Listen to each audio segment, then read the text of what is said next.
Move. Je sais pas si t'as vu, les facs françaises seraient trop islamo-gauchistes. Alors c'est pas moi qui le dis, c'est Frédérique Vidal, la ministre de l'enseignement supérieur, qui a demandé au CNRS de faire une enquête sur les universités françaises qui seraient gangrénées par l'islamo-gauchisme. Et donc son projet, c'est de faire un bilan des recherches universitaires en cours pour savoir si c'est vraiment des travaux d'études scientifiques ou si c'est fait par des militants ou des fanatiques. Mais c'est qui cette dame en fait? Ça va pas, non? Les étudiants, ils ont plus de taf, ils ont plus de vie sociale, ils peuvent plus voir leurs copains. Ils font des cours d'infocom en slip sur Zoom dans leur appartement trop petit. Mais là, la dame, elle veut savoir si le Master 2 d'Histoire de l'Art de Jessica et Coralie, il est pas un peu islamiste parce qu'ils ont une trousse avec marqué Free Palestine. Mais enfin! Et en plus, tout le monde trouve ça inutile, c'est unanime. Même le CNRS, ils ont dit non, on va pas chercher, alors que c'est des chercheurs. Parce que selon eux, le terme d'islamo-gauchiste, c'est un truc purement politique et pas du tout une vérité scientifique. Bah oui, c'est comme les knackis. Pas la peine de chercher pour savoir c'est pas de la viande. C'est fou ce gouvernement. On dirait qu'il est composé du virus et des variants.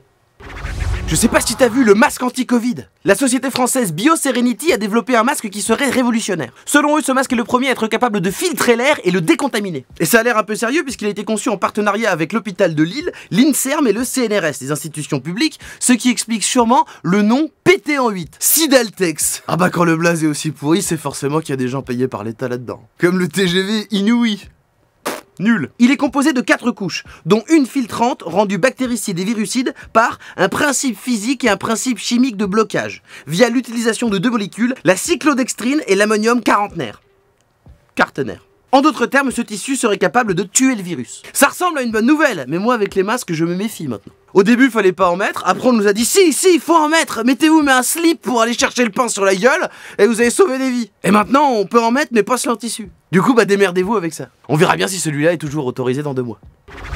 Je sais pas si t'as vu, il va y avoir un Kit Kat vegan. Ça va arriver cette année, on sait pas quand, on sait pas où, mais ça va s'appeler Kit Kat V pour vegan.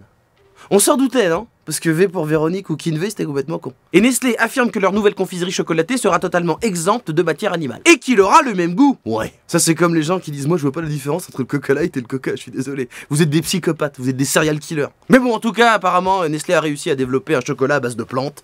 Donc on verra. Bah je comprends pas, normalement y a pas de viande dans les tic-tac. Mais non mais vegan c'est pas seulement la viande, c'est des trucs d'origine animale, genre le beurre. Y a la viande dans le beurre.